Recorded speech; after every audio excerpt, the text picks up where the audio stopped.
I think it's important that we tell, in one way it's important that we tell the story of rave culture, which the drug ecstasy was a big part of.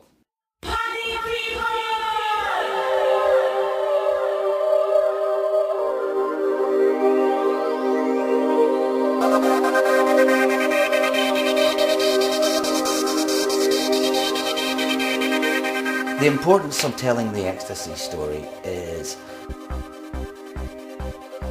it marks a time, it's something that happened. It's about capturing what the life feels like from inside the minds of the people that are living it. Like ecstasy is one of those, it shows me a world I don't really know anything about.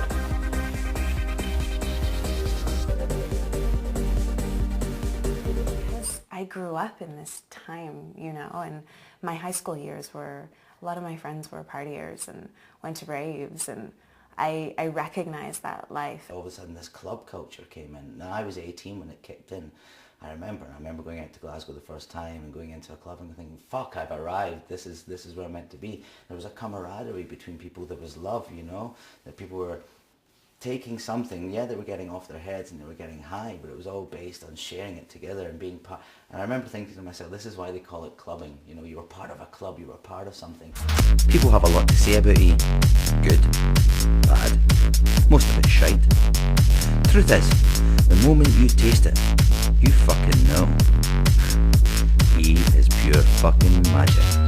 E is not an addictive drug per se, it's just it's there for enjoyment. It's there to actually feel something specific, which is to feel good and delicious and you know, tactile and all of that kind of stuff. From the outside, it would probably be a little confusing. Why do people abuse themselves this way? How do they keep going? How do they go around the clock? What's the purpose? What's the long-range goal?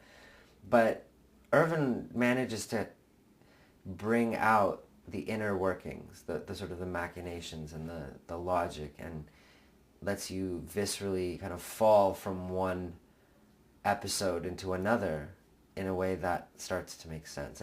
Oh.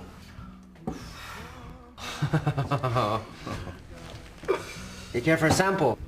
Mind if I sample yours? It's So what's this shite? It's the nectar of the gods. E3 Live, blue-green algae. By algae you do mean pond scum, eh? It'll flush the toxin from your system. Coffee and cigarettes flushes my system every fucking time. Oh, Ali.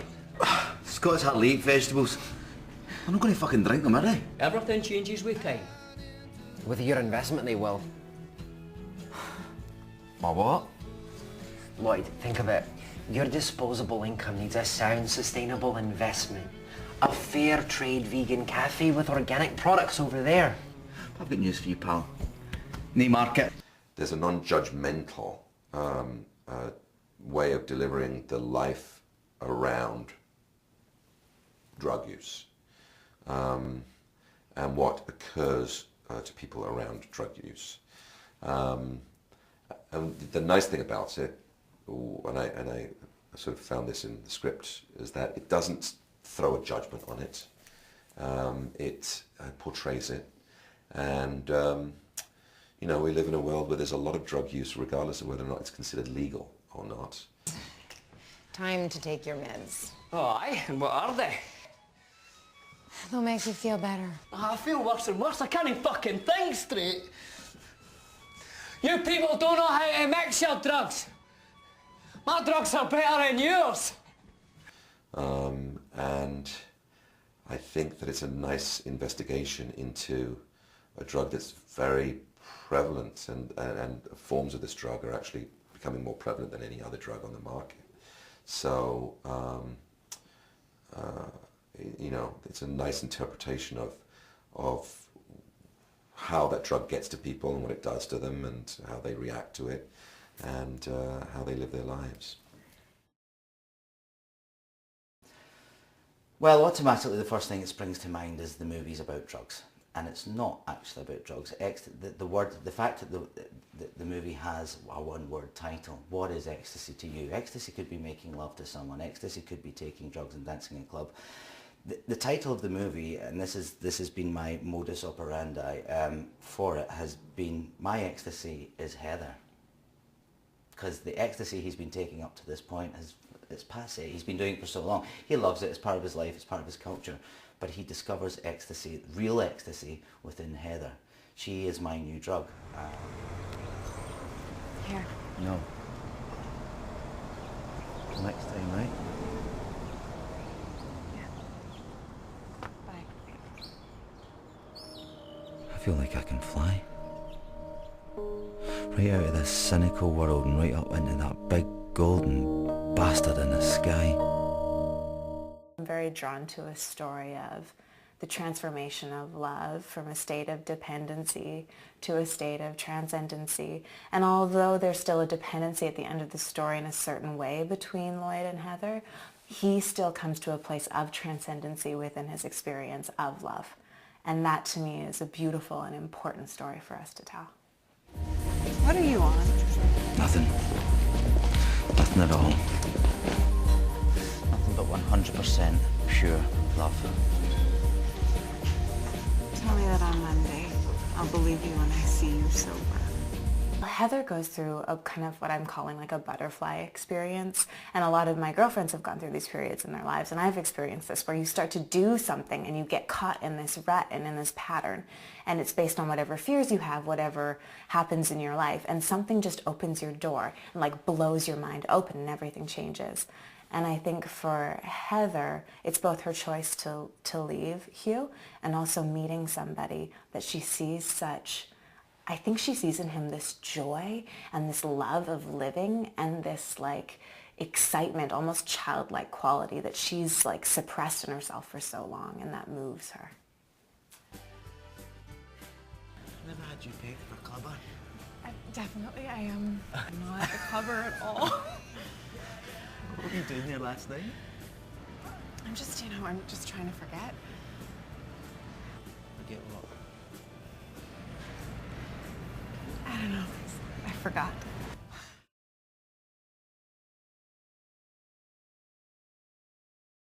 As we got closer and closer to the show, I was thinking about how are we going to shoot this? I want someone who can light it. I want someone who can be the DP operator. I want someone who can be a Steadicam operator and do all those things at once. So I was doing music videos, like most of the younger cameramen. I was doing a lot of Steadicam. I still do a lot of Steadicam. Do a lot of remotes. I do a lot of specialty camera work. I met Brad back in 1997, and we were working on music videos together. The energy that we did with music videos and stuff, a lot of that bleeds over into a lot of the dance and music rave scenes, and it has to have a kind of a musical feel. When he started talking to me about this, he was saying, it's got to have a very music video-ish feel, and it's got to have a UK video feel to it. So there's that pop culture of the rave scene, techno, a lot of lights, a lot of color, a lot of motion. You know, there's moments that are a complete fantasy.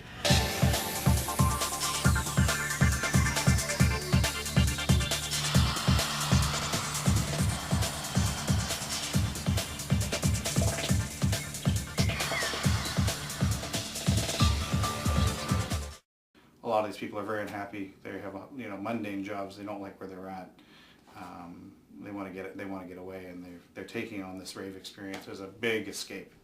And so there's this big counterpoint of staging that stuff. The rave and dance stuff is really big. It's big. It's bright. It's colorful. And everything that's not, I'm specifically downplaying the color, downplaying the lighting, downplaying. Everything looks kind of drab and dreary or dark. There's a darkness to the real world in this whole thing. Oh, I'm waiting for your mum.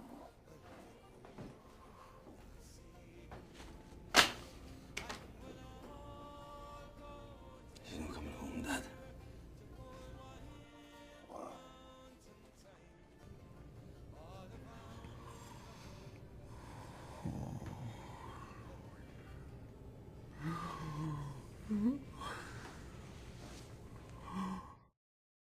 And then when they get into the rave stuff, it's these explosions of color and light and motion and everything, and that amplifies the happy feeling. It's a very cool story. You know, I think that Welsh is clearly one of the greatest writers of sort of modern time. His ability to understand things that are happening on the street is really quite remarkable.